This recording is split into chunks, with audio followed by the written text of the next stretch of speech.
Hello everyone, welcome to my channel. तो आज हम मुग़ल स्कूल स्टार्ट करेंगे बुक में से।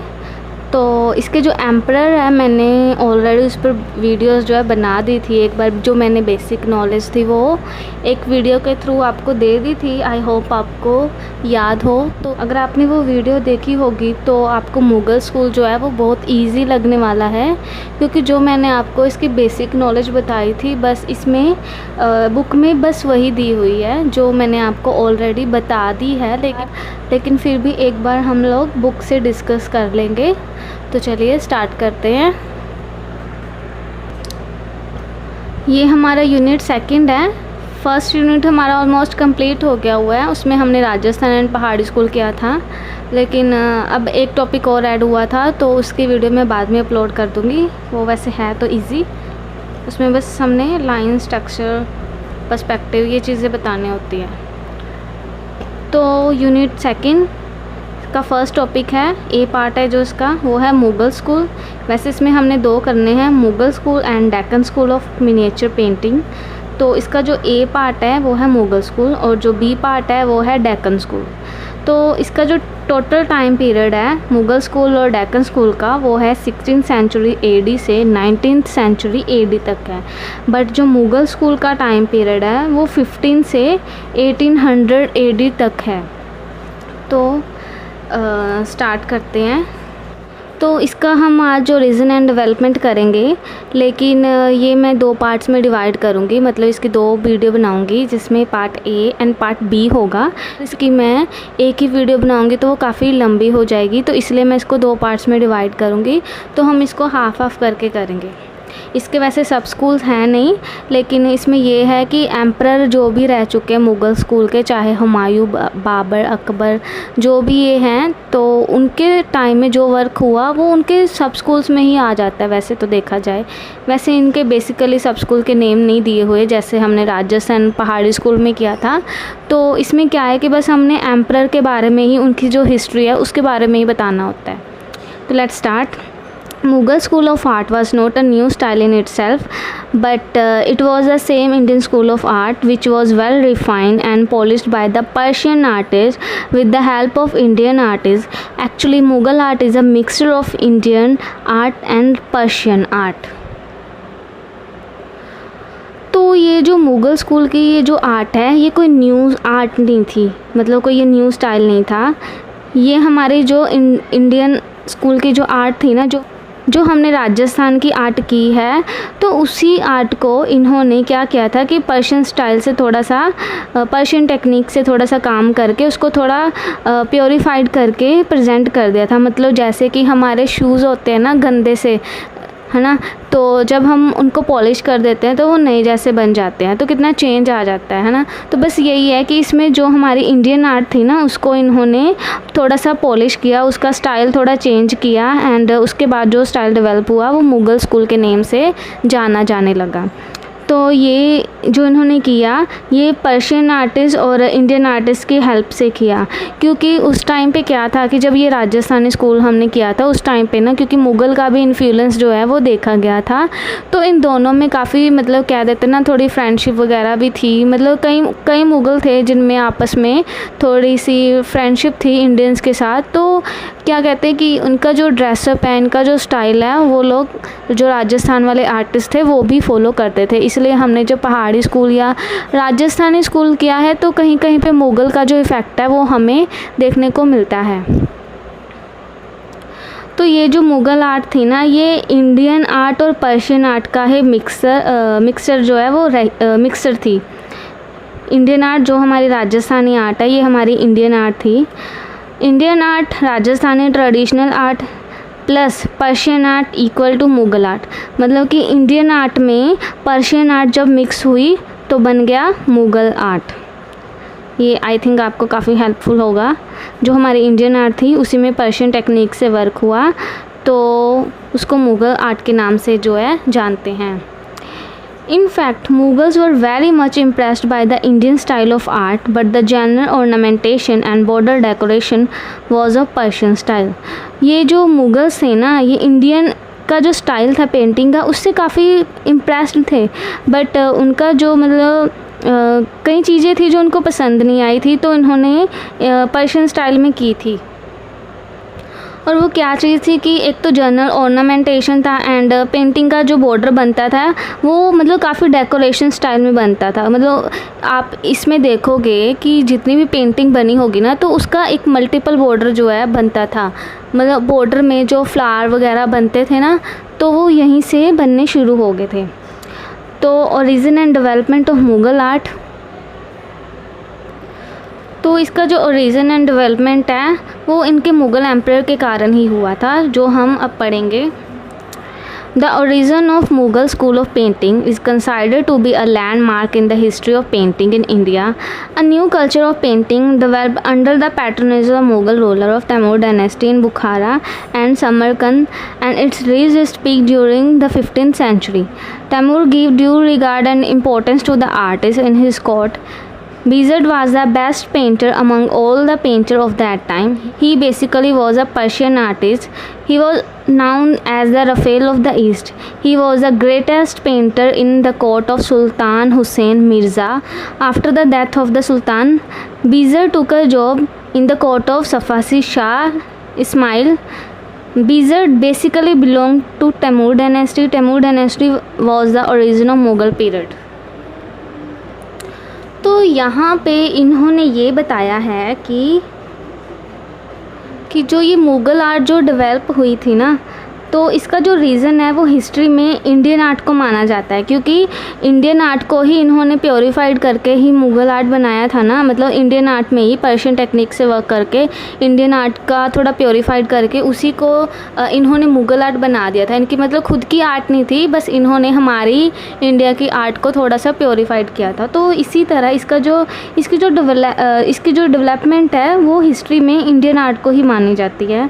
इसका जो न्यू कल्चर ऑफ पेंटिंग जो डेवलप हुई थी वो Mughal rulers of Timur dynasty in Bukhara and Samarkand के अंडर हुई थी, जो 15th सेंचुरी तक हाई लेवल तक चली गई थी। स्टार्टिंग में जो भी वर्क हुआ वो इंडियन आर्ट से रिलेटेड ही हुआ। मतलब इंडियन आर्ट को प्योरीफाइड किया इन्होंने, और स्टार्टिंग का वर्क तो कुछ ऐसे ही हुआ। आपने ना ये चीज़ याद रखनी है कि मतलब स्टार्टिंग का वर्क जो था वो इंडियन आर्ट से ही था, मतलब कि इंडियन आर्ट को प्योरीफाइड किया। लेकिन उसके बाद का जो पेंटिंग का न्यू कल्चर जो स्टार्ट हुआ था ना, वो जो मुग़ल रूलर थे तैमूर डायनेस्टी के, बुखारा एंड समरकंद, उनके अंडर हुआ था 15th सेंचुरी में, और उन्हीं के टाइम में ये काफ़ी हाई लेवल तक चला गया था।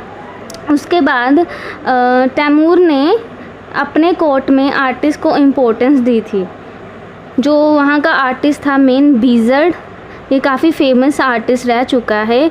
वहाँ पे जितने भी पेंटर थे उसमें से जो ये बेहज़द है ये काफ़ी ज़्यादा बेस्ट आर्टिस्ट वहाँ का रह चुका है। ये वैसे एक पर्शियन आर्टिस्ट था जिसको जिसको रफ़ेल ऑफ द ईस्ट भी कहते हैं। ये जो रफ़ेल है ये यूरोपियन आर्टिस्ट था उस टाइम। मतलब कि जैसे वेस्टर्न आर्ट होती है ना, मतलब बाहर की ब्रिटिशर्स की जो आर्ट थी उसमें ये एक पेंटर था जिसका नेम था रफ़ेल। तो ये जो रफ़ेल था ना ये काफ़ी बेस्ट आर्टिस्ट था। इसकी मतलब जो ड्राइंग थी ये काफ़ी बेस्ट थी। तो जब जैसे हमने बनी ठनी की थी है ना, तो बनी ठनी में हमने क्या देखा था कि जो बनी ठनी थी उसको इंडिया की मोनालिसा कहते हैं। मोनालिसा जो पेंटिंग थी वो लियोनार्डो दा विंसी की थी एंड वो यूरोपियन पेंटिंग थी। तो जैसे हमारे इंडिया में बनी ठनी बनी तो लोगों ने उसको इंडिया की मोनालिसा भी कहा है ना। तो ऐसे ही जैसे ये बेहज़द है, ये था तो मुग़ल पेंटर बट इसको रफ़ेल ऑफ द ईस्ट भी कहते हैं। तो ये जो था मतलब इसने क्या किया, ये एक ग्रेट पेंटर तो था ही, ये सुल्तान हुसैन मिर्ज़ा के कोर्ट का ग्रेट पेंटर जो है रह चुका था। एंड मतलब सुल्तान की डेथ के बाद जो ये बेहज़द था ना, इसने सफ़ासिद शाह इस्माइल के कोर्ट में जो है जॉब की थी। जो ये बेहज़द था ये बेसिकली तैमूर डायनेस्टी से बिलोंग करता था। एंड जो तैमूर डायनेस्टी है यही मुग़ल पीरियड को डेवलप करने में मतलब उसका जो ओरिजिन है माना गया है। दैट्स वाई जो ये तैमूर डायनेस्टी थी ये मुग़ल पीरियड को स्टार्ट करने वाली थी। Babur was from Timur family. Babur जो था वो तैमूर फैमिली से था। Founder of Mughal empire in India, और इंडिया में मुग़ल एम्पायर का भी फाउंडर था। Babur was not only a brave soldier and and an able commander but he also had a great liking for painting. जो ये बाबर था वो सिर्फ एक ब्रेव सोल्जर और कमांडर नहीं था, वो पेंटिंग को भी जो है लाइक करता था। Babur was mostly in the battlefield and died in 1538 AD। तो ये जो बाबर था ना, ये मोस्टली क्या करता था कि बैटल फील्ड में ही रहता था, तो जिसकी वजह से ये 1530 में मर गया। उसके बाद इसका जो बेटा आया, हिज सन हुमायूं, इसका जो टाइम पीरियड था हुमायूं का वो था 1530 से 1540 एंड उसके बाद में इसका जो राज है वो चला गया था, मतलब तो इसका जो गैप पड़ गया था। तो उसके बाद 1555 से 1556 में इसको इसका जो राज था वो फिर मिल गया था। तो his son Humayun had to spend 13 year in exile in Iran. तो जो ये जो हुमायूं है ना, इसने अपनी लाइफ के 13 ईयर्स एग्ज़ाइल जो कि ईरान में है उसमें स्पेंड किए थे। After being pushed out by शेर शाह सूरी फ्रॉम इंडिया, बाद में शेर शाह सूरी ने इसको पुस्ट कर दिया था। इन 1539 शेर Shah Suri become emperor of Delhi. तो 1539 में जो शेर शाह सूरी था वो दिल्ली का एम्परर, मतलब जो राजा है वो बन गया था। Sher Shah Suri defeated Humayun in the battle of Chausa and then again in 1540। मतलब शेर शाह सूरी ने हुमायूं को चौसा के जो बैटल हुआ था उसमें 1540 में इसको हरा दिया था। Sher Shah Suri defeated Humayun in 1540 in the battle of Kannauj. तो यहाँ पे भी शेर शाह सूरी ने इसको हरा दिया था। Humayun was also busy in battle but he got the painting of दास्तान Amir Hamza done in his time. तो जो हुमायूं था वो भी बैटल में बिज़ी था, तो बिज़ी होते हुए भी उसने अपने टाइम के दौरान एक बुक लिखवाई, मतलब एक बुक जो है वो इलस्ट्रेट करवाई जिसमें दास्तान अमीर हमज़ा, जिसका नेम दास्तान अमीर हमज़ा था। इसमें पेंटिंग जो है हमज़ा नामा की पेंटिंग जो है बनाई गई थी। हमज़ा नामा ये जो है इसमें क्या था कि इसमें हुमायूं की लाइफ से रिलेटेड जो है पेंटिंग बनी गई। जैसे कि आज के टाइम में क्या होता है,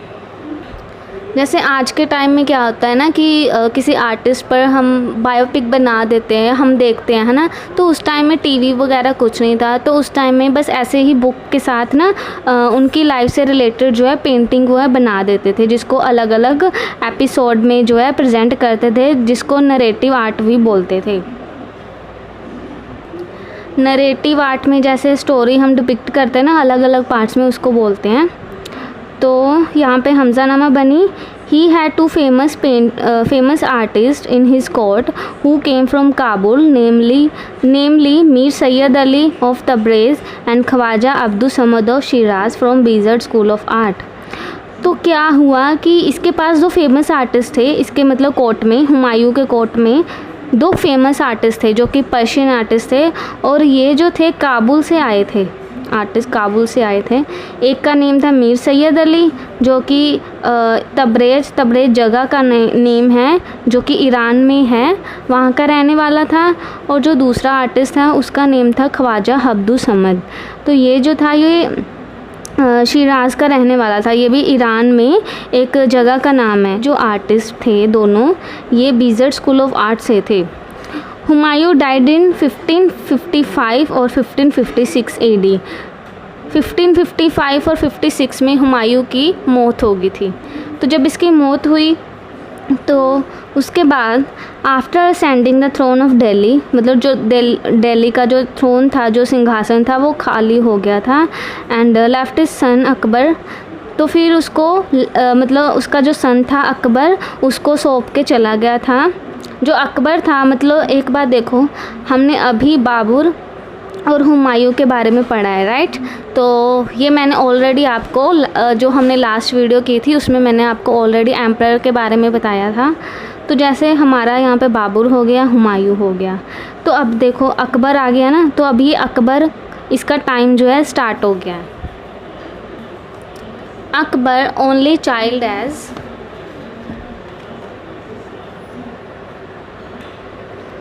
his successor, Akbar was only 13 years old at that time।